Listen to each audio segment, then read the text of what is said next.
사도신경으로 신앙을 고백하시겠습니다. 전능하사 천지를 만드신 하나님 아버지를 내가 믿사오니 그 외아들 우리 주 예수 그리스도를 믿사오니 이는 성령으로 잉태하사 동정녀 마리아에게 나시고 본디오 빌라도에게 고난을 받으사 십자가에 못 박혀 죽으시고 장사한 지 사흘 만에 죽은 자 가운데서 다시 살아나시며 하늘에 오르사 전능하신 하나님 우편에 앉아 계시다가 저희로서 산 자와 죽은 자를 심판하러 오시리라. 성령을 믿사오며 거룩한 공예와 성도가 서로 교통하는 것과 죄를 사하여 주시는 것과 몸이 다시 사는 것과 영원히 사는 것을 믿사옵나이다. 아멘. 찬송가 96장 찬송하시겠습니다.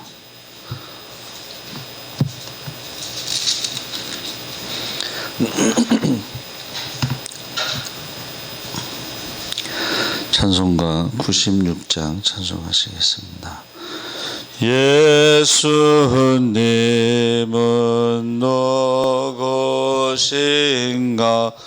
우는 자의 위로와 없는 자의 풍성이며 천한 자의 높음과 잡힌 자의 노임되고 우리 기쁨 되시네. 예수님은 누구신가? 약한 자의 강함과 눈먼 자의 빛이시며 병든 자의 고침과 죽은 자의 부활되고 우리 생명 되시네. 예수님은 누구신가? 추한 자의 정함과 죽을 자의 생명이며 죄인들의 중보와 멸망자의 구원되고 우리 평화 되시네. 예수님은 누구신가? 온 교회의 머리와 온 세상의 구주시며 모든 왕의 왕이요 심판하실 주님 되고 우리 영광 되시네. 아멘. 하나님 말씀은 로마서 10장 5절에서 15절까지 말씀을 보겠습니다. 신약성경 253쪽에 있습니다.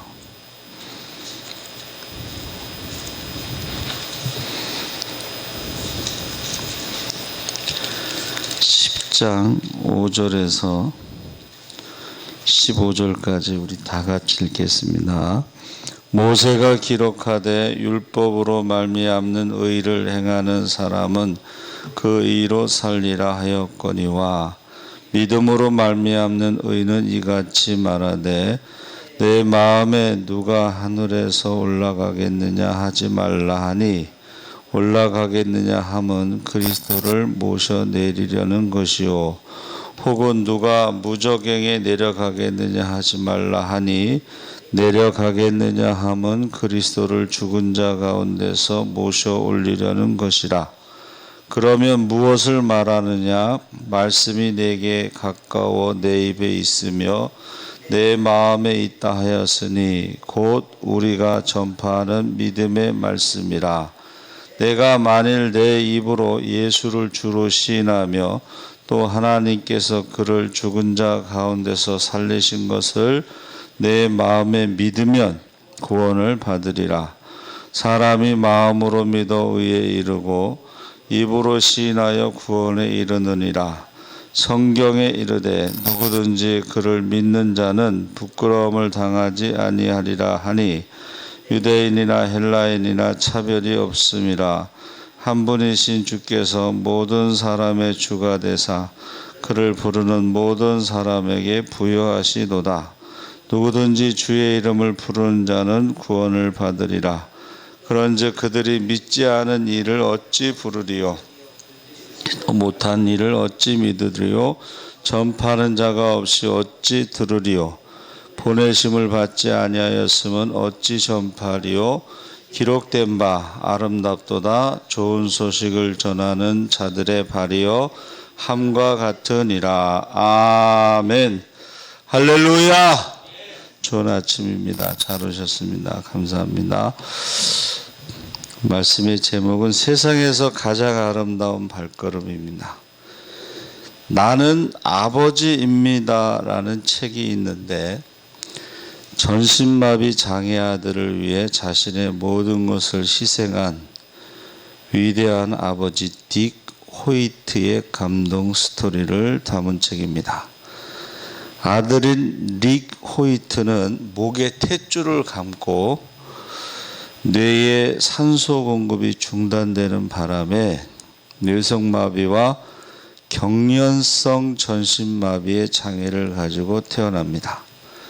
의사들은 식물 인간과 마찬가지인 아들을 포기하라고 했지만 딕은 절대 아들을 포기할 수 없었습니다. 말을 할 수 없는 아들을 위해 특수 컴퓨터 장치를 설치해주고 아버지와 아들은 기계를 통해 의사소통을 했습니다. 그러니까 아들이 말을 못하니까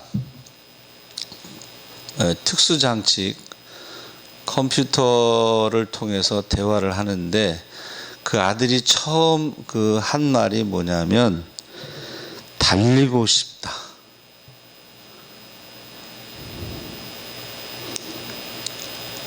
그 말을 듣고 아버지가 휠체어를 끌고 도로를 달리기 시작합니다. 그 아들이 한 말이 달리고 싶다는 거예요. 그래서 달리기 시작해서 아들과 함께 아들을 이제 휠체어 태우고 뒤에서 밀면서 뛰는데 마라톤 풀코스를 64회, 보스턴 마라톤 26회, 세계 철인 3종 경기 6차례, 6차례. 철인 경기는 수영이 들어가죠. 그 다음에 사이클, 그 다음에 달리기. 아들과 함께 그 아들을 데리고 수영을 하고 아들을 데리고 자전거를 타고 아들을 데리고 휠체어를 밀면서 달린 거죠.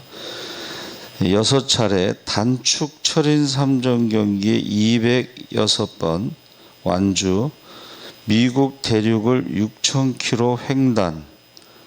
그러니까 도저히 상상할 수 없는 일들을 해내게 됩니다. 책 본문의 아들이 아버지에게 말을 합니다. 아버지, 고마워요. 아버지가 없었더라면 저는 할 수 없었어요. 그러자 아버지가 아들에게 이렇게 말을 합니다. 아들아, 내가 없었더라면 나는 하지 않았다. 그래서 나는 아버지입니다라는 책 표지에 그 휠체어에 탄 채 웃고 있는 48살의 아들을 69세의 아버지가 밀면서 뛰고 있는 모습이 그 표지입니다. 이 그림을 보면서 독자들이 세상에서 가장 아름다운 발걸음이라는 타이틀로 이 부자의 감동 스토리에 박수갈채를 보내고 있습니다. 그 가장 아름답다.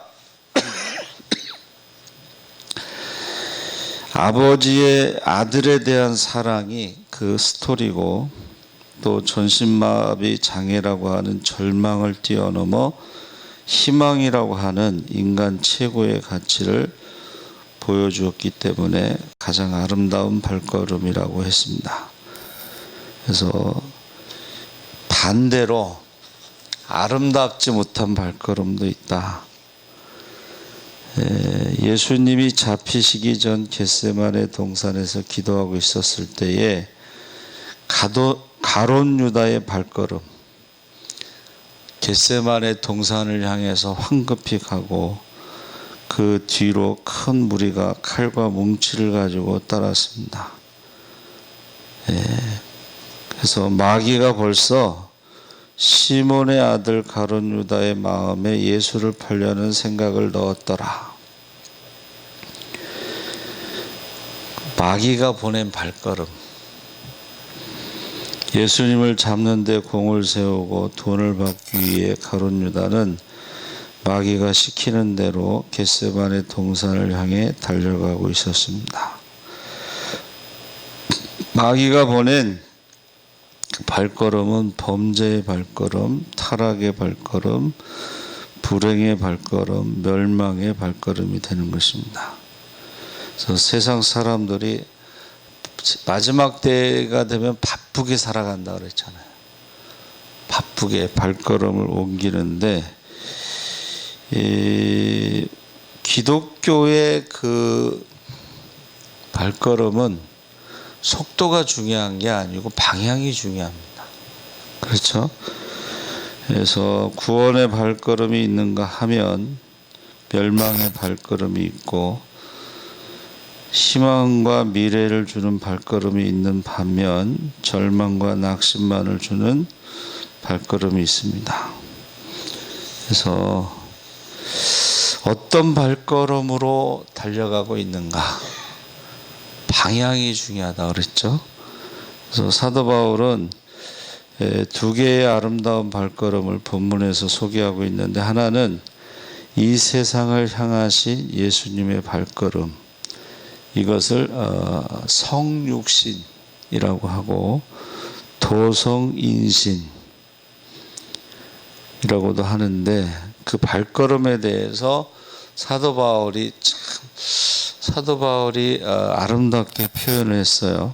그는 근본 하나님의 본체시나 하나님과 동등됨을 취할 것으로 여기지 아니하시고 오히려 자기를 비워 종의 형체를 가지사 사람들과 같이 되셨고 사람의 모양으로 나타나 자기를 낮추시고 죽기까지 복종하셨으니 곧 십자가에 죽으심이라. 그래서 자기를 비우고 겸손과 순종의 발걸음을 통해서 우리에게 생명의 길을 열어주신 거죠. 그래서 은혜의 보좌 앞에 때를 따라 돕는 은혜를 구하기 위해서 은혜의 보좌 앞에 언제든지 나갈 수 있는 길을 열어주신 거예요. 그러니까 너희가 내 이름으로 무엇이든지 구하라. 그리하면 시행하리라 그랬습니다. 그래서 아직도 율법의 행위로 구원받는다고 하는 사람들은 그것을 레위기 18장 5절에 율법으로 말미암는 의를 행하는 사람은 그 의로 살리라, 이 말씀을 5절에 인용하고 있습니다. 아직도 메시아를 기다리고 있죠. 그래서 그런데 우리는 믿음으로 구원받는 하나님의 새로운 의를 지금 말하고 있는데 13절에 누구든지 주의 이름을 부르는 자는 구원을 받으리라. 그래서 우리가 행함으로 구원받는다면 구원받을 사람이 거의 없다. 의인은 없나니 하나도 없고, 그래서 얼마 전에 말씀 나눈 선한 목자도 예수님 외에는 선한 목자가 없습니다. 그러니까 우리가 어떤 분이 목사님한테 상처받아 갖고 자기 교회를 안 간다고 그러는데, 목사가 선한 목자가 아니에요. 선한 목자는 우리를 위해서 십자가에서 죽으신 예수님밖에 없어요. 목사 때문에 교회 안 간다 그런 거는 잘못 알고 있는 거예요. 선한 목자는 예수님밖에 없습니다. 그래서 우리가 믿음의 조상으로 알려진 아브라함도 위험에 처할 때 자기 부인을 동생이라고 속이는 거짓말을 했죠. 그러니까 우리가 행위로 구원받을 수 있는 것이 없어요. 모든 사람이 죄를 범하였음에 하나님의 영광에 이르지 못했다고 그랬습니다. 그래서 이제 어느 목사님이요, 목사님들은 이제 책이 많습니다. 지금은 이제 책을 많이 안 사는데, 그전에는 검색할 게 없었잖아요. 그래서 책 많은 걸 자랑하죠. 이제 사다리를 이렇게 놓고 이제 이렇게 높이 올라가서 책을 고르는데, 위에서 보니까 책장 위가 그냥 먼지가 쌓여 있더라는 거예요. 그래서 그 목사님이 하나님께서 우리를 보실 때 얼마나 먼지가 많이 쌓이고 죄가 많이 쌓였을까. 우리가 의인은 없나니 하나도 없다. 그래서 행위로 구원받을 수 없다는 것을 분명하게 우리에게 보여주고 있습니다. 그래서 예수님 때문에 우리가 구원받을 수가 있죠. 그래서 예수님의 그 발걸음, 높은 하나님의 그 보좌를 놓고 이 땅에 내려오신 발걸음, 겸손의 발걸음, 또 십자가에 죽기까지 순종의 발걸음이 우리에게 구원의 길을 열어놓으신 거죠. 그런데 그 구원의 길을 열어놓으셨다는 것을 전하지 않으면 구원받을 수가 없다는 거죠. 그래서 두 번째 발걸음은, 바울이 말하는 아름다운 발걸음은 진리를 전하는 발걸음, 좋은 소식을 전하는 발걸음이 아름다운 발걸음이다 그랬습니다. 그래서 뭐라고 설명하고 있어요? 보내심을 받지 않았으면 전파할 수도 없고, 전파하지 않으면 구원의 진리를 들을 수 없고, 구원의 진리를 듣지 못하면 예수님을 믿을 수 없고, 믿지 않으면 예수님을 나의 주님으로 하나님으로 부를 수 없고, 결과적으로 구원을 받을 수 없다는 것입니다. 그래서 예수님을 믿음으로 구원받는 이 새로운 의를 주님이 이 세상에 오심으로 만들어서 우리에게 주셨지만, 구원의 진리를 전파하지 않으면 아무런 효과가 없다는 것입니다. 그래서 예수님이 이 세상을 향해서 오신 발걸음도 아름답지만, 그 소식을 전하는 발걸음도 역시 아름답다고 그랬습니다. 그래서 15절에 아름답도다 좋은 소식을 전하는 자들의 발이여. 다른 번역으로 보면 기쁜 소식을 전하는 이들의 발이 얼마나 아름다운가. 기쁜 소식을 전하는 이들의 발이 얼마나 아름다운가. 그래서 초대교회에서부터요, 1780년대까지 성교에 대해서 교회가 눈을 감고 있었다. 그런데 1787년 어느 날 영국의 한 젊은이가 구원을 받고 성경을 너무 좋아해서 계속 읽다가 놀라운 발견을 하게 되는데 복음을 전해야 한다는 것을 발견합니다. 우리가 생각하면 지금 생각하면 당연한 것인데 1780년까지 선교에 대한 눈을 뜨지 못했다. 그런 이야기입니다. 그래서 그 청년이요 어느 모임에서 그런 이야기를 했어요. 그러자 영국의 유명한 신학자 리랜드 박사가 소리치면서 젊은이 앉게, 하나님이 이방인을 구원하시길 원하신다면 자네가 없어도 얼마든지 할 수가 있네. 그런 광신자 같은 소리를 하지 말게. 그래서 그 청년이 그 자리에 앉을 수밖에 없었어요. 이게 무슨 말이냐면 하나님의 선교라는 그런 신학적인 생각으로 예정된 사람은 하나님이 구원하신다. 그 선교를 안 한 거죠. 근데 그 청년은 이제 불이 붙었잖아요. 그래서 세계 선교를 위해서 기도하기 시작하고 하나님 아직 한 번도 복음을 듣지 못한 이 지구상의 사람들에게 저를 보내시고 복음을 전하게 하소서.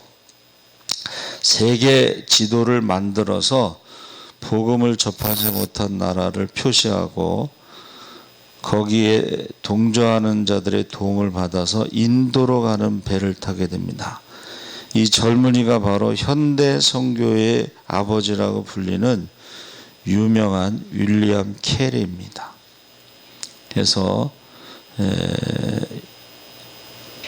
구원의 복음을 땅끝까지 전파될 수 있었고 많은 영혼이 구원받게 되었습니다. 그래서 이 윌리엄 캐리의 발걸음보다 더 아름다운 발걸음이 어디에 있겠습니까? 선교의 첫 발을 내딛은 것. 그게 1780년대라는 것입니다.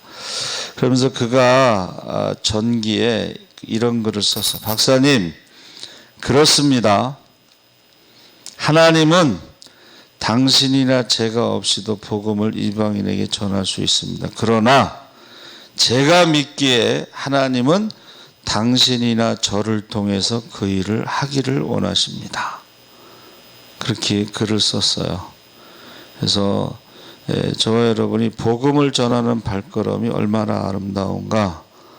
그래서 이사야 52장 7절에 뭐라고 돼 있어요? 좋은 소식을 전하며 평화를 공포하며 복된 소식을 가져오며 구원을 공포하며 시온을 향하여 이르기를 내 하나님이 통치하신다 하는 자의 산을 넘는 발이 어찌 그리 아름다운가. 그래서 이 좋은 소식이 이제 헬라어로 유앙겔리온인데 이것은 하나님이 통치하신다. 전쟁이 끝났다. 하나님이 우리를 구원하셨다. 뭐 이런 것을 말하고 히브리어로 바사르라고 그랬는데 이것도 역시 하나님이 전 세계를 통치하신다. 그런 뜻으로 같은 내용입니다. 그런데 그 바사르가요, 히브리어로 바사르가 성전에서 묵상하는 지도자. 그러니까 지도자는요, 성전에서 말씀을 묵상하는 자, 그 묵상한 말씀을 어떻게 해요? 선포하는 것이 좋은 소식을 전하는 자의 발이 되는 거예요. 그러니까 저와 여러분이 하나님 말씀을 묵상하면서 그 소식을 사람들에게 전하는 것이 가장 아름다운 발이다 하는 것입니다. 그래서 이기용 목사님, 그 천국과 지옥 간증하시고 재림설교 많이 하시는 그분이 어떻게 해서 그분이 원래 술을 많이 드시는데 그 술을 먹고 또 들어오는데 그 같이 옆집 사는 아줌마가 기도원에 한번 가시죠. 오산리 기도원. 근데 술 먹었는데 대답을 했어요. 알았습니다. 근데 남자가 오사님 기도원에 한번 가라는 말에 알았습니다라는 말을 하고 그게 계속 남는 거예요. 근데 오산인지를 기억 못하고 칠산리 갑시다. 우여곡절 끝에 기도원에 갔잖아요. 사이비들이 모여서 있구나 하고 이제 경찰서장 불러서 빨리 이거 잡아들이라고 뭐 그런 간증이 있어요. 그런데 하나님이 이제 그 하나님을 만나게 되죠. 그래서 모든 걸 정리하고 이제 그 전도를 하겠다. 그러고 이제 목사님이 되셨는데 저와 여러분이요, 우리가 바쁘게 살아가요. 근데 어디로 가고 있느냐? 가서 좋은 소식을 전하는 사람이 있고 나쁜 소식을 전하는 사람도 있어요. 그것을 성경에서는 그걸 이간질하는 사람은 천국에 들어갈 수 없다. 거짓말하는 사람은 천국에 들어갈 수 없다. 그랬습니다. 그래서 저와 여러분은 좋은 소식을 전하는 자들이 되시기를 주의 이름으로 축원합니다. 아멘. 살아계신 하나님 아버지 감사합니다. 좋은 소식을 전하는 자의 발이 어찌 그리 아름다운가. 우리 하나님이 통치하신다 그랬습니다. 구원을 선포한다고 그랬습니다. 우리가 마지막 때에